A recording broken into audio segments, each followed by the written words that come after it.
à san fɔlɔ an b'a ta k'a lajɛ colonel Assimi Goïta après la rectification ani Choguel ka jiw nalen c'est en ce moment que waati la ne bɛ se ka fɔ transition daminɛ la parce que n'i ye jateminɛ kɛ Musa Traoré kuma dɔ fɔ colonel cɛ 5 ninnu u taara fo don min na a k'u ma n'a ye baara in kɛ cogo n'a ɲinɛna force de changement kɔ a bɛ tila ka segin ka na ma Musa Traoré bɛ tiɲɛ so a k'u ma fɛnɛ baara fɛnɛ fɛn kelen min k'a fɔ k'aw ye cɛ 5 ye président kelen bɔra aw la o fɛnɛ ye fili ye parce que ni Musa y'a kɛ séminaire wagati a tɛ laban foyi ma ni gɛlɛya tɛ a ka bila kunna Assimi de ye président tɔw bɛɛ k'i yɛrɛ kɛ jamanaden ye ka bɔ ko colonel cɛ 5 cɛ 6 cɛ 7 fili kuma de don parce que ne ye cɛw mara kabiri 1968 fo kana bila 79 la a labana mun ma an ye ɲɔgɔn bila Musa yɛrɛ ka kɛ président c'est à partir de 1980 n'o tɛ tous les membres de séminaire étaient considérés comme présidents. Bɛɛ kun bɛ président parce que n'i bɛ décision ta i b'a sara o la donc Musa y'o kangari 2nan ta.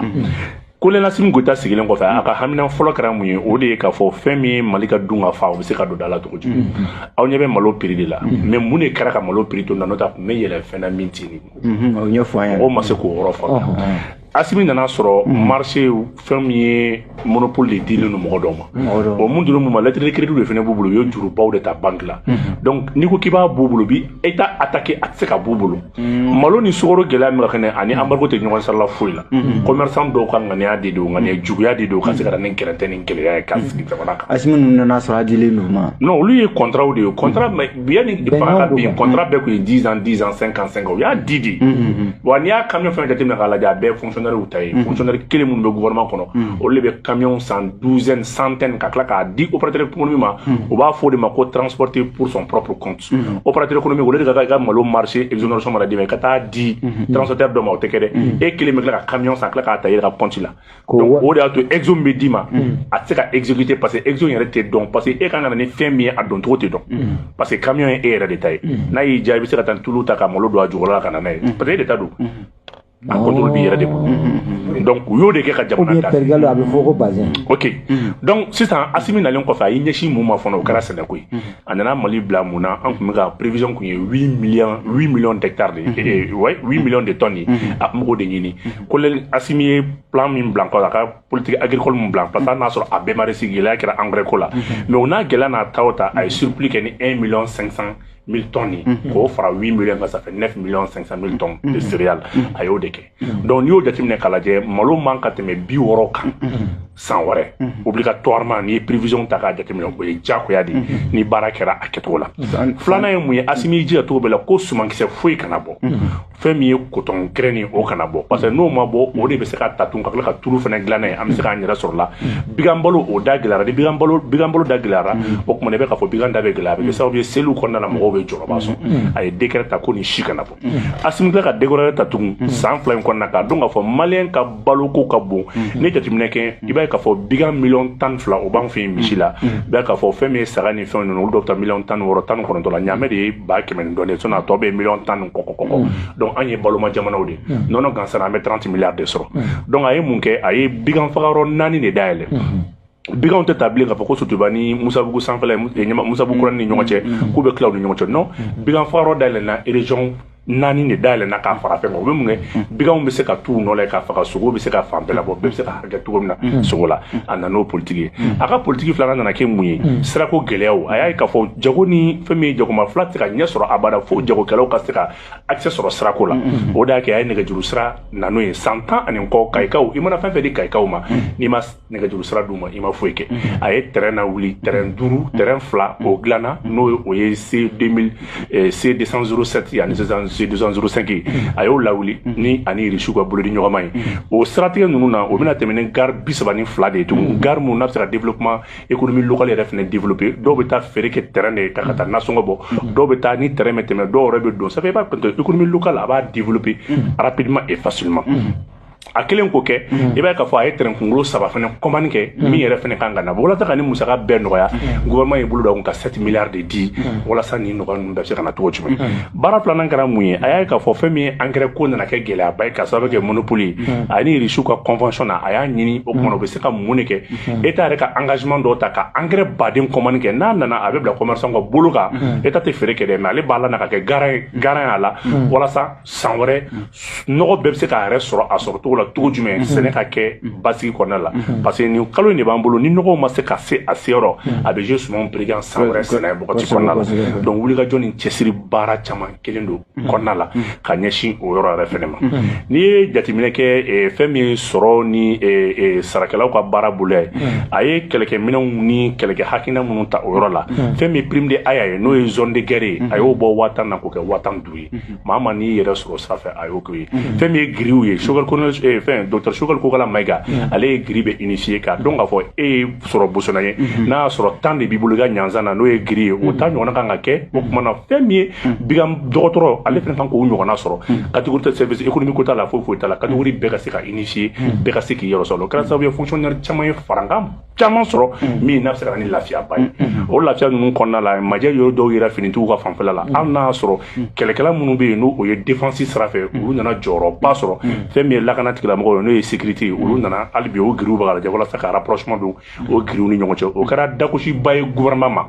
a sigi ni sisan cɛ u sigilen transition nalen kɔfɛ u ka hamina belebele bolila mun kan Elhaji Ibrahim Boubacar Keïta ka transition dɛsɛra fɛn min na n'a ye ministre 3 falen a kama n'o kɛra école ka article 39 ye a ka mandat n'a dɛsɛra min na n'a ye ministre 3 falen a kama n'o ye article 39 ye transition sigira a ka kalo fɔlɔ a tɛ kɛsi yɛrɛ état dɔn a y'i kɔ da o kɔ de la ka sɔrɔ a t'a dɔn parce que kalan ye fɛn da ni bonya ni tɔbɔtɔli ka kan donc o yɔrɔnin bɛɛ la a ye giri bɛ aligné ka tila ka rappel bɛɛ sara o yɔrɔnin bɛɛ la a kɛra miliyari 50 a n'a kunkanɲafɛn dagosi ye gouvernement ma mais a y'i jɔ a kɔrɔ k'i jɔ a fɛ karamɔgɔw ka article 39 ale de y'a aligné k'a fɛn bɛɛ kɛ Assimi nalen de y'o baara kɛ Elhaji Ibrahim Boubacar Keïta kun ye layidu ta juge fɛnɛ n'o ye kiiritigɛlaw ye prime de judicature n'o i bɛ kiiri tigɛ ni ŋaniya ni jo min k'a fɔ ne bɛ kiiri tigɛ ni nin ŋaniya ɲuman ye nin a bɛ se ka juge bɔtɔ so a n'a muso bɛ bila ɲɔgɔn na ou bien den dɔ bɛ ko la ou bien den dɔ bɛna kojugu dɔ k'a la ni dusuma kasa bɛ na n'a bɛnna mɔgɔ bɛ i bɛ t'o kaso kelen kɛ walasa i ka se k'i hakili kan ka sigi i ka se ka bɛn o bɛ na n'an b'a fɔ ma ko prime de judicature o yɛlɛla ka se yɔrɔ ma mɔgɔ tɛ juge ka giri da fɔ n'o tɛ o bɛ sira yɔrɔ min o b'o dɔn fɛn min ye juge misɛnninw ye n'o ye tribunal juge ye olu bɛ kiiri mun baara kɛ olu b'a daminɛ ni ɲanzan yɛrɛ mun ye bɛrɛ t'o ni o kumana fɛn min o ye échelle kundama bɛɛ b'o dɔn juge ka giri mɔgɔ b'i farata fɔli la fɛn min ye classe exceptionnelle ye n'o ye cour suprême juge ye alhamdulilahi rabbil alamina min farala k'a dagosi a t'i jɔ fo miliyari 8 a n'a kun yan fɛn na dagosi la incidence financière la transition de nana ka tila k'o baara yɛrɛ fɛnɛ ko fɛnɛ ta k'o kɛ fɛn min ye kɛlɛkɛminɛnw ye n'an b'an da don la n'o de kɛra sababu ye nin baara bɛɛ kɔfɛ parce que ni Choguel ka politique jateminɛ hakilina minnu taara sirako kɛnɛyako ka n'a bila hali kɛnɛyako sira fɛ an ka dɔgɔtɔrɔsoba minnu bɛ yen n'an b'a fɔ ma ko hôpital universitaire ni diɲɛ bɛɛ bɛ se ka na i da kɔnɔ i n'a fɔ an bɛ taa Maroko ni Tunisie la cogo min na n'o ye Gabriel Touré ni Pongi o nana ni plateau technique ye k'o da o plateau dɔw bɛ yen bi bi in na i bɛ miiri image de Doppler scanner ka taa bila fɛn na dialyse minɛnw na nin baarakɛ nin minɛnba ninnu caman nana Gabriel Touré kɛra bi a ka ca Ala fɛ fini yɛrɛ ko voyager nɛgɛ b'i la n'o tɛ se k'i furakɛ dɔgɔtɔrɔw ka minɛn caman bɛ yen o baaraw fana olu latigɛra hali n'a sɔrɔ hali bi majɛ dɔw bɛ yen mais santé kɔni bɔnbɔn sanfɛ alhamdulilayi donc fɛn min ye CSRF yɛrɛ fana olu équipement caman tɛ bloc minnu tun bɛ olu caman fana réhabilité tun ka baara k'o la fo ka n'a bila o kumana duguma kɛnɛyasodaw la n'an b'a fɔ ma ko santé communautaire olu yɛrɛ fana bolon farakan baden u nana o fana sɔrɔ tun donc n'a nana lakanako bɔnbɔn sanfɛ Assimi bɛ armée ta don min na o y'a sɔrɔ armée tun bɛ 100 puissance militaire tun bɛ diɲɛ kɔnɔ armée tun b'o kɔfɛ armée tun t'o kɔnɔ a ka kalo 10 kɔnɔna la a ye armée de 100 puissance militaire kɔnɔ a ka kalo 10 kɔnɔ a ye armée de 20 puissance militaire kɔnɔ farafinna Afrique kɔnɔna la farafinna cɛba armée 20 b'i kɔ da farafinna kɔnɔ n'a bɛ kuma Mali armée donn'o kɔnɔ fɛn min ye CEDEAO yɛrɛ kɔnɔna la a ye armée bila fɛn min ye cɛba minnu bɛ kuma les 3 puissances militaires a ye armée don o kɔnɔna la CEDEAO kɔnɔna zone UEMOA kɔnɔna la armée kɛra première puissance militaire o ye minnu bɛ CFA jamana don minnu bɛ CFA cɛw cɛ i bɛ CFA don i bɛ Mali kɔ armée minɛ sisan a y'i basé mun kan o la a y'a k'a fɔ kɛlɛ min bɛ sen na kɛlɛ in n'i y'a ta mobili sira fɛ i bɛ commerçant dɔ de lajɛ i n'a fɔ Elhaji Ibrahim Boubacar Keïta kuma kɛ cogo min na bijoux bɛ san kɛlɛkɛminɛnw fɛnw bɛ san tenunw bɛ san galons bɛ san mais a bɛ fɔ de équipement de tun bɛ san mais armement tun tɛ san donc sɔrɔsikɛ parler ninnu mais marifa t'a bolo bal t'a bolo foyi t'a bolo donc a y'o bɔ yen fana ka sɔrɔsikɛ hali ni finitigi kana marifa ɲuman ka k'i bolo ka se k'i jɔ a ye armement san o armement ninnu sanni kɔfɛ a ye sanfɛla tila claro saba n'a ma foma o kuma 3 d'espace aérien ayo claro saba claro clé o ba damne kay kan i jo Bamako Ségou et Bamako Mopti Kidal avec claro saba o re kara sababi ali ni kono yi pan ambié sans fait na yi basé mun kando yi ay radar dernière génération de ça n'a ma foma NC59 SENE anana Ludi fenye avec objet na be bulla 8000 km à l'heure fenni ngatelune abo yekola sa na yi joki nyen fensen bo metri bisabani metri kilometri keme flani bina ni kono konna la fensen bo la a jobi ti jo fo kilometri keme na konna la donc fen bo kono abo kono yekola sa avec là qui nyen fensen fene datu no o ya ka champ de vision o ko na 8000 km abayola donc o ye ka fam se kan to en ka Niger kono ko ama to en ka Tchad ama to en ka femi ban azawad fo ka tabla o ko na fin to di Algérie frontière. Algérie voilà bon non kata fo gerge fait gol de Guinée kon na avec ta fo to ni fin voilà ay armée ben yo lu san o ko be ko parce que c'est radar ça bala ni avion de génération tibulo hypersonique tibulo o de stratégie la anani santé ay avion binansa avion do be ulu mayira o avion nu kelingini fin ni uta kala je ulu be barakeni o ko na blende marque Kamazagudi ni ata ni panguru pensant fait aradari mana fin tout le monde kaye fo avion pene ka soro akatelu o avion do 2500 km à l'heure mais ni Mali re état major ta kalaje Mali de armée min clé état major nani de ba clé bulu état major armée de l'air état major armée de terre état major garde alini doy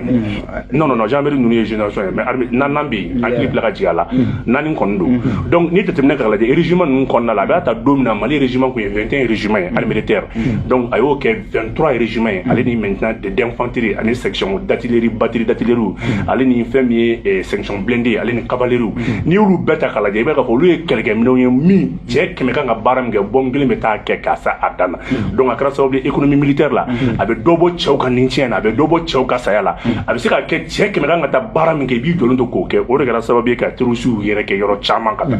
ay ni beke opération du même kono ay sense opération flade là na ma fo opération keleti ani opération Maliko opération ben ñoko so état major kono ni mi abe fo de mako opération plan Maliko o plan Maliko ici ka hakili jagabo gela jo be Malika asime fangata domina dugu bakele ani keno woro o do kumbe bolola asimi nana ayi ni ndaka kuma ni be dugu be libéré ala fanga c'est pour le monde dugu bakele ani keme fla sara ko bomola ma ba keme ani ko o do kuntita kalansola demsenu na sawre amado no chien ka ga domina de fe mi mamu kumbe nu bodu sirola ma million kele ana ko ya fe ma ba biduru awla segi asigi dola donc amé ñeteme ka fa 100 000 hectares o de jenna bi opération do be amba ko fien croix ala ni opération sandi croix au lieu police ni gadu ñam ne ñona au lieu détachement meta tout sénégal pour pas koro sénégal sa ke tout mina ka ke ka se adana ay ni bara mbege maje bora la yoro jumena pata masigi ni embargo yi o embargo fene konna la laydu fanfenta aya beta ka bo asrafe gouvernement e barake embargo kono ni gele a pawdi o da to ko shogal ko la maga be fournir là parce que yibina ka fo gouvernement ngani orientation politique fanfene il faut avoir maintenant un bon premier ministre mi na se kani bara nu beta ka boloda o stratégie de la embargo sigra don asimere go tare o kara sababi ayi bolo bo mo bolo mu embargo se anga chef la 1960 2012 à 2022 no e Sénégalais Senghor asianga o kuma na Macky Sall asianga et fait wa choroba ya asianga aleni Macky Sall donc asinu ko ka dafa fla o da to Macky Sall nano ya fa della ko no ko mumun bulu ma tin ko na chef la i kon nana men ya bani donc le plan quinquennal de Modibo Keïta de 1960 à 1965 o de ko Mali kan ga baraka ni port fin fin avec ga jamana la munum Mali kan ga baraka ni y compris la Guinée pour c'est le port le plus stratégique avec bonne Mali région Sabadi Sigasso Kay aleni Bamako no district avec baraka mais ni kay Sénégal takala Sénégal be baraka ni kay trondi donc o de yake ay sraw bolo dara ani Guinée ambulu di ñogama Guinée ra ka porta ka kalfado ala la ka di kirama ka di Mali ko sama espace économique mbala fena avec 300 km d'économiser parce que au lieu de 1500 km ça fait 900 km ani Guinée ñogoje Mauritanie au avantage mu be srawbi fami o ko na trafic terrestre abulu développer parce que ni insécurité chamambe Mauritanie sera parce que il va ka fo boda de ti donc Mauritanie port asa kan tege dul ma be ke sababu ka ani kulukuru mara kɔnɔ la kana fɛn min zone d'insécurité caman bɛ yen o kumana a bɛ kɛ sababu k'olu bɛɛ développer parce que n'i y'a mɛn port sira de bɛ dilan ni sira dilanna poste de sécurité ni poste de contrôle bɛ sigi fɛn ka nɔgɔ bɔ a la donc dakura dama dɔ la n tɛ Asimi ka bilan fɔli kama donc fɛn min ye transition ka 2 ans kɔnɔ mɔgɔ bɛ se k'a fɔ k'a kɛra tare a tare nana sigi mun kan transition in nin da ko fila kan Mali tɛ se ka baara foyi kɛ ni Mali ma bonya o de kɛra sababu ye a ye opération Barkhane gɛn ka opération fɛn min ye Serval gɛn o kumana fɛn min ye opération dɔ in tɔgɔ ye di c'est Serval ye a y'u bɛɛ fara ɲɔgɔn k'u kɛ mɔntɔgɔ la k'u bɛɛ gɛn ka taa maa o maa n'i bɛ Mali n'i bɛ kuma Mali fɛ i bɛ Mali ta a ko Mali bɛ se k'i bolo jɔ bɛɛ ye mais maa si tɛna kulu fɛ tugun mais ni Mali état de b'a ɲɔgɔn tɛ entre état o état kɛra sababu ye irisiw de kɛra dugu ye mun y'an bonya kɔfɛ chinois far'olu kan kɔfɛ iraniens fɛnɛ nana fara o kɔsɔn in na c'est donc pour laquelle irisiw kelen bɛ ka jateminɛ k'a lajɛ walasa ka terrorisme kɛlɛ T-site mankan kɔfɛ irisiw y'a yira k'a fɔ k'u bɛna 50 bases militaires o y'o latigɛ ka ban o baara kɔ don o kɛra ka ban kan tɔ minnu bɛ yen drone d'enregistrement o baaraw banna ka ban i b'a to n taa ni kuma ye sisan kan tɔ minnu bɛ yen fɛn min drone iraniens de bɛna yɛlɛ olu kan sisan donc k'a fɔ k'i b'i tɔɔrɔja ka kɛ k'i bɛ yɔrɔ mun kan bon o tɛ bilen dɛ sɔgɔma o sɔgɔma drone kelen bɛ yɛlɛ kan bɛɛ kan a bɛ kan bɛɛ ta